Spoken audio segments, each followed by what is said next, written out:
and then you cross over to the Soviet Union. When the Soviet Union was dissolved, and by the way, again, Joseph Stalin brought in the Soviet nationality.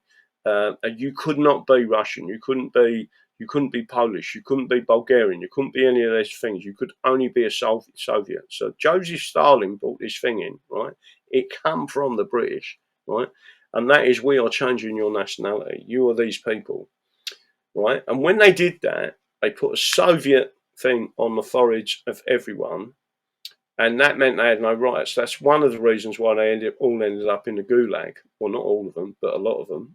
And they murdered 70 million Orthodox Christians, right? Remember, it was the biggest, largest single, not almost non-stop killing and mass murder ever recorded, right?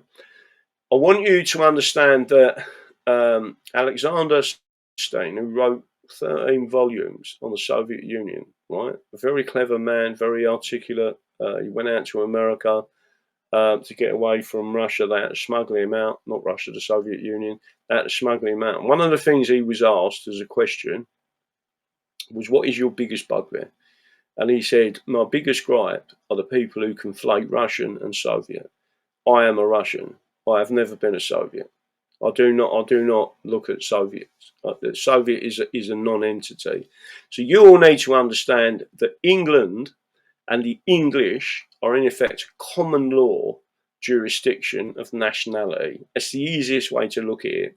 And the British Nationality Act was created by statute, right? So you're a legal fiction.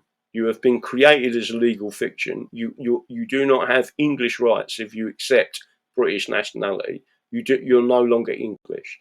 And that's why people need to just renounce it, walk away from it, and show their English flag anywhere that they go, right?